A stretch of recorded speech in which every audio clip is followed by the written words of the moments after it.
ஹல்லேலூயா. கிறிஸ்துவுக்குள் பிரியமானவர்களே, இந்த அருமையான காலை வேளையிலும் தேவ செய்தி கேட்க வந்த ஒவ்வொருவரையும் இயேசுவின் இணையற்ற நாமத்தினாலே அன்பின் வாழ்த்துக்கள். ஆமென். ஹல்லேலூயா. சோ இந்த நாட்களில் தேவனுடைய கிருபை நம் மத்தியில் இருக்கிறது. வேத வசனம் தடையில்லாமல் நமக்கு வந்து சேருகிறது. ஆமென்.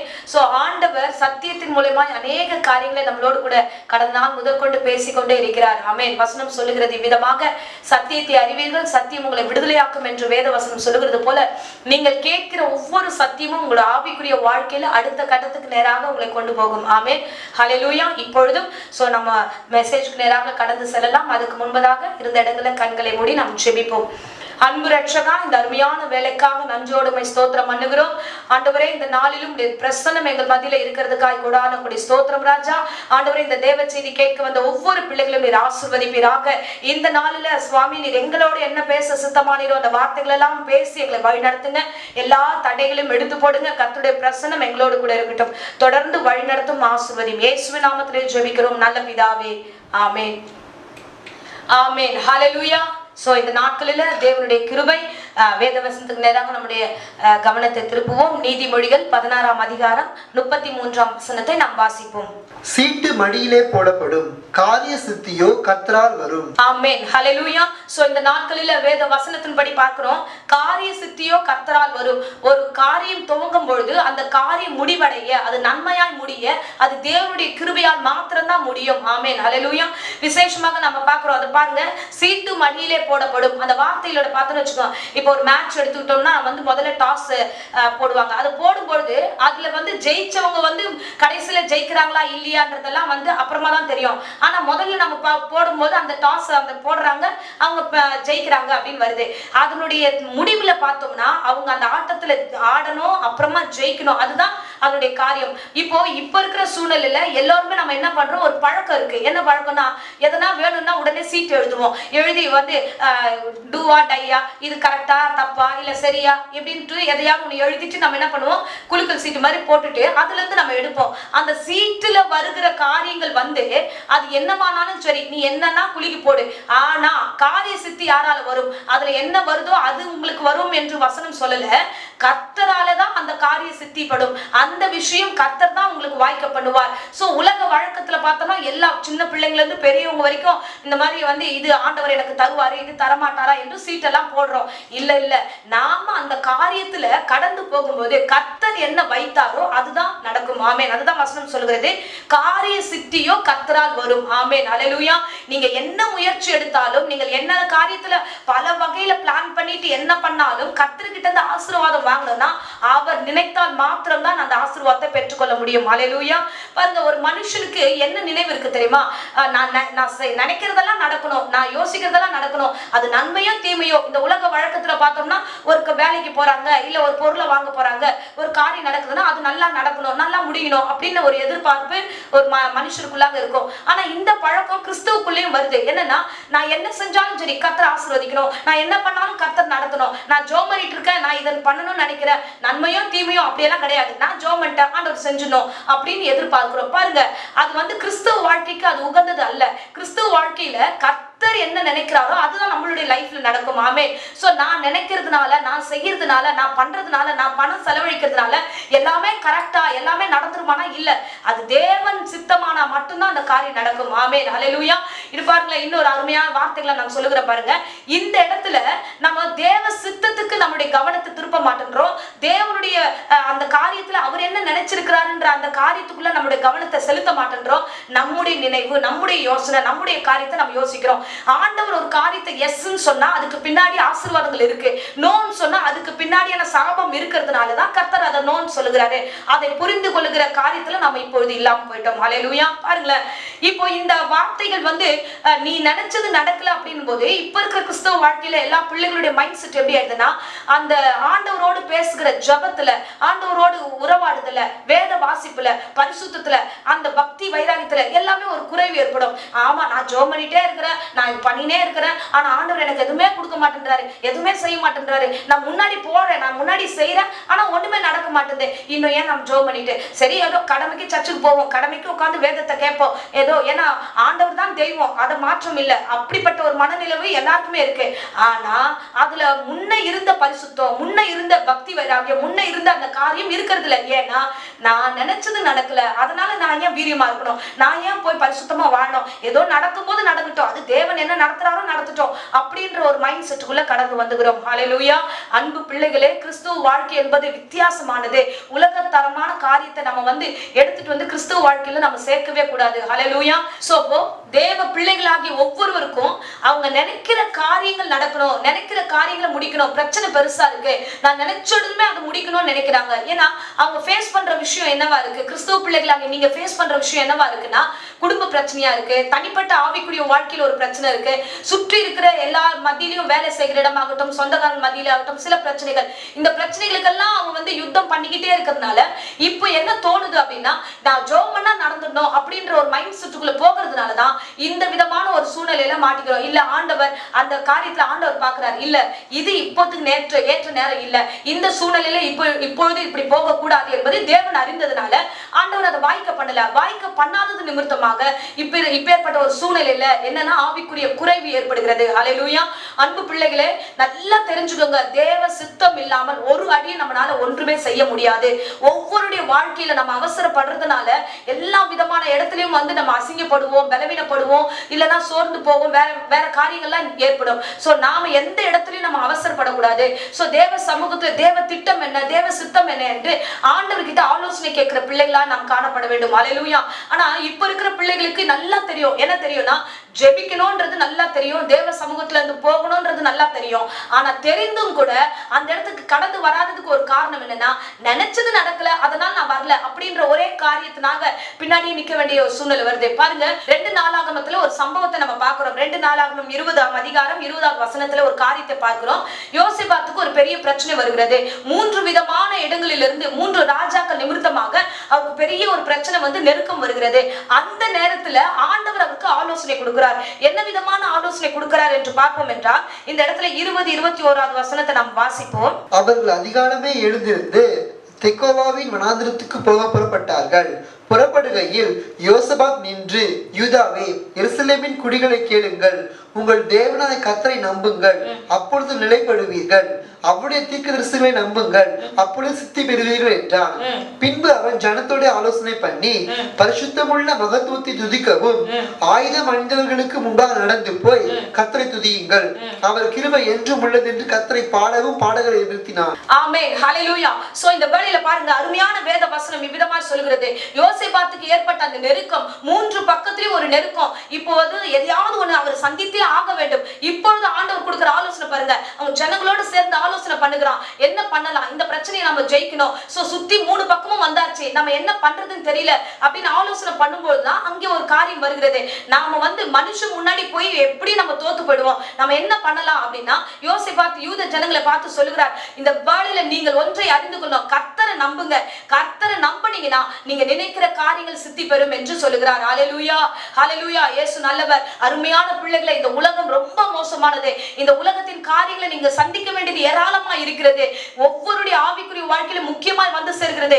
இந்த உலகம் ஒரு பக்கம் நம்மளை நெருக்கும், இன்னொரு பக்கம் மாம்சம் நெருக்கும், இன்னொரு பக்கம் பிசாசு நெருப்பான். நெருக்கிற வேளையில இந்த நெருக்கத்துக்கு மத்தியில தான் நீங்க இந்த வேளையில இருக்கிறீங்க. இந்த நெருக்கத்துக்கு ஒரே வழி, கர்த்தரை நம்பி அவரை துதித்து பாட வேண்டும். ஹல்லேலூயா. சோ இந்த வேளையில ஒவ்வொரு கிறிஸ்துவுடைய வாழ்க்கையிலும் கண்டிப்பா ஒரு சம்பவத்தை நம்ம அனுபவிச்சுதான் ஆகணும். என்னன்னா, போராடியே ஆக வேண்டும். ஒரு பிரச்சனை வருது, ஒரு காரியம் வருது அப்படின்னா அந்த காரியத்துக்கு ஒண்ணு போராடி ஜெயிக்கணும். 2வது காரியம் பாக்குறோம், இல்லன்னா அந்த போராடி அந்த இடத்துல விழுந்து, இல்லன்னா அதை தோத்துட்டோன்னு ஒத்துட்டு நம்ம ஒடுங்கிடணும். இல்ல 3வது காரியம் ஒண்ணு இருக்கு, என்னன்னா இந்த யுத்தத்துல நான் இல்லவே இல்லை, நான் ஓடிடுறேன் அப்படின்னு சொல்லிட்டு இருக்கிறத விட்டுட்டு நம்ம அப்படியே போயிடணும். ஹல்லேலூயா. சோ இது ஒவ்வொருடைய ஆவிக்குரிய பிள்ளைகளுடைய வாழ்க்கையிலே இது சந்திக்க வேண்டிய முக்கியமான காரியமா இருக்கிறது. ஆமென். ஹல்லேலூயா.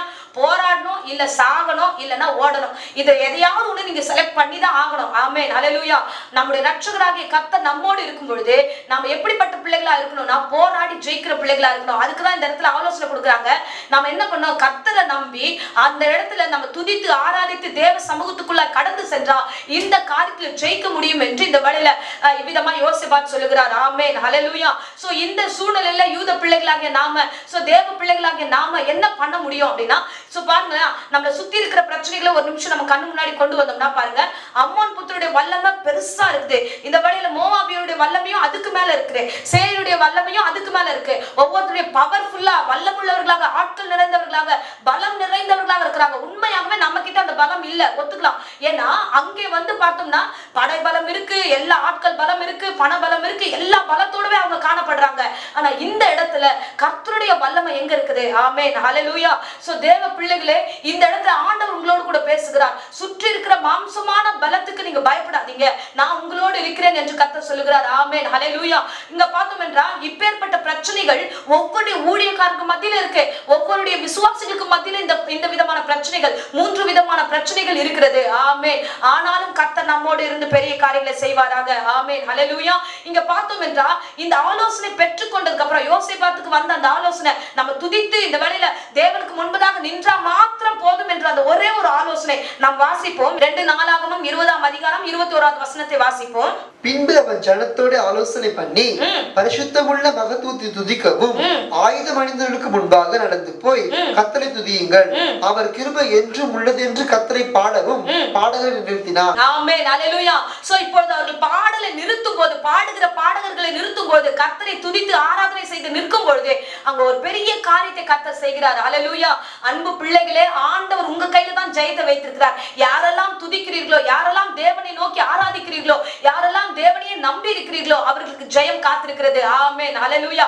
தேவனாலே கூடாத காரியம் ஒன்றுமே இல்ல. நிச்சயத்தோடு போங்க, உங்களுடைய நம்பிக்கை வீண் போகாது. நான் போறேன், நான் ஜெபத்தோட போறேன், நான் உபவாசத்தோடு போறேன், நான் வந்து கர்த்தரை துதித்து கொண்டே நான் பிரச்சனையை சந்திக்கிறேன் என்று கடந்து போங்க. ஆமென், ஹல்லேலூயா. அன்பு பிள்ளைகளை, என்ன பிரச்சனை வந்தாலும் போராடி ஜெயிக்கிறவங்க தான் கிறிஸ்தவர்கள். ஆமென், ஹல்லேலூயா. இல்லனா முதுகு காமிச்சிட்டு ஓடுறதோ, இல்லனா தோத்துட்டு அங்கேயே விழுந்து கிடக்கிறதோ இல்ல. கர்த்தர் உங்களை அப்படி தெரிந்து கொள்ளவே இல்ல. வந்து நான் எல்லாத்தையும் செய்யறேன், நான் கூடவே இருக்கிறேன்னு சொல்லிட்டு விட்டுட்டு ஓடுறதல்ல. கர்த்தருக்கு முன்பதாக நின்று ஜெயிக்கிற பிள்ளைகளாய் காணப்பட வேண்டும். ஆமென், ஹல்லேலூயா. பிதா கொடுத்த வேலையை இயேசு கிறிஸ்து அழகாய் செய்து முடித்தார். பிரச்சனை வந்தது, நெருக்கடி வந்தது, சிலுவை வந்தது, எல்லாவற்றுக்கும் ஆண்டவர் நின்று ஜெயிக்க கிருபை கொடுத்தார். அருமையான பிள்ளைகளை, உங்களுக்கும் ஆண்டவர் அவ்விதமான கிருபைகளை கொடுப்பார். நீங்கள் எழுந்து ஜெயிக்கிற பிள்ளைகளா நீங்கள் காணப்படுவீர்கள். ஆமென், ஹல்லேலூயா. இங்க தொடர்ந்து வாசிச்சோம் என்றால் அந்த துதிக்கு எவ்வளவு பெரிய வல்லமை இருந்தது பாருங்க. 22வது வசனத்தை அதை வாசிப்போம்.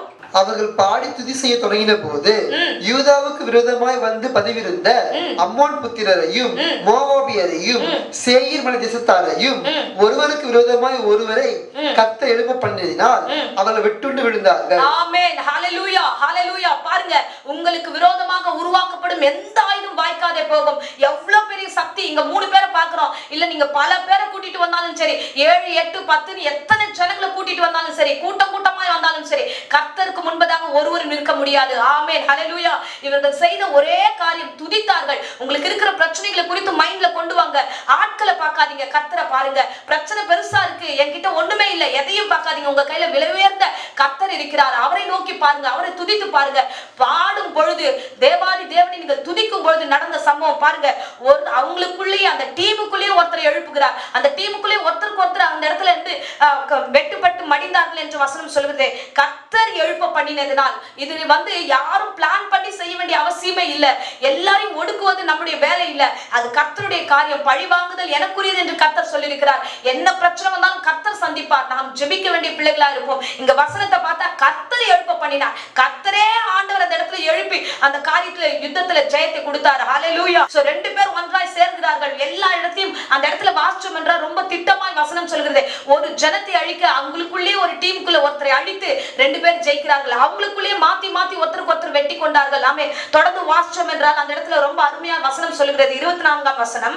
யூதா மனுஷர் வனாந்திரத்தில் உள்ள சாம கூட்டண்டையிலே வந்து அந்த ஏராளமான கூட்டம் இருக்கும் திக்கை நோக்குகிற போது இதோ அவர்கள் தரையிலே விழுந்து கிடக்கிற பேதங்களாக கண்டார்கள், ஒருவரும் தப்பவில்லை.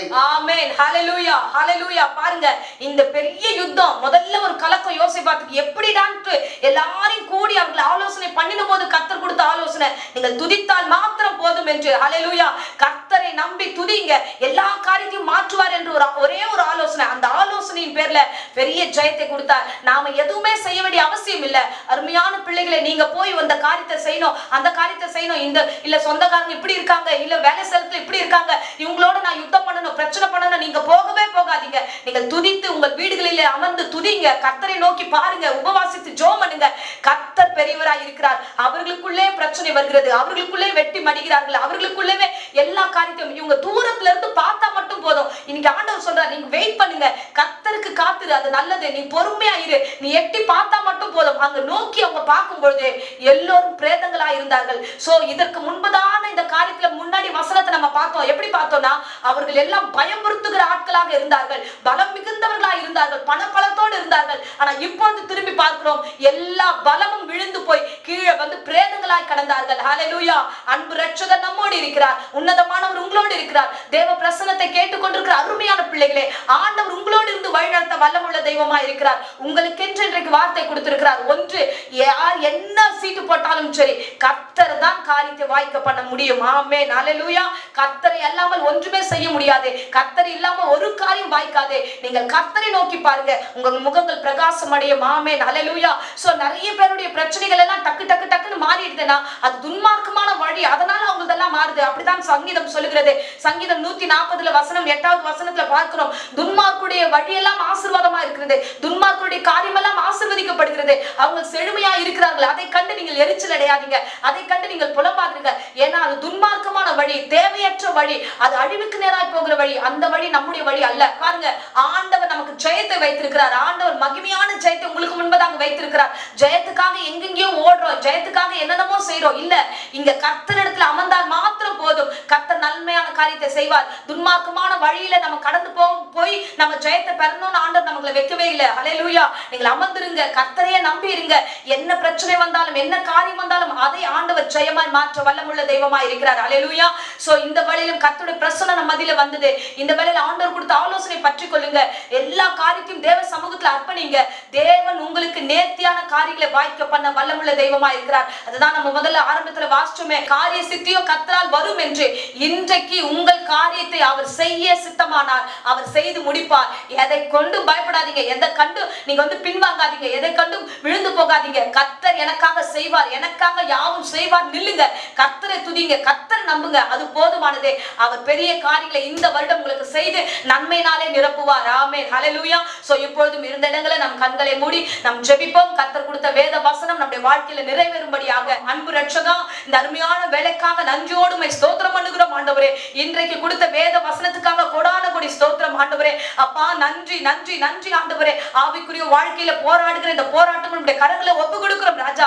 எங்களுக்கு விரோதமாய் வருகிற காரியங்களை ஆண்டவரே நீர் எல்லாவற்றையும் பார்த்து கொள்ளுகிறேன் என்று இந்த நாட்கள் எங்களோடு பேசின கிருபைக்காக ஸ்தோத்திரம் ஆண்டவரே. எங்களுக்கு விரோதமாக வருகிற எல்லா காரியத்தையும் ஆண்டவரே அப்பா நீர் மடங்கடிக்க போகிற கிருபைக்காக ஸ்தோத்திரம் ஆண்டவரே. அப்பா நன்றி நன்றி நன்றியோடு ஸ்தோத்திரம் பண்ணுகிறோம். அன்பு ரட்சகா, இந்த வேளையில கூட கர்த்தாவே எப்பா யூடியூப் மூலமா பார்த்து கொடுக்கிற ஒவ்வொரு பிள்ளைகளுக்காக ஜெபிக்கிற ராஜா.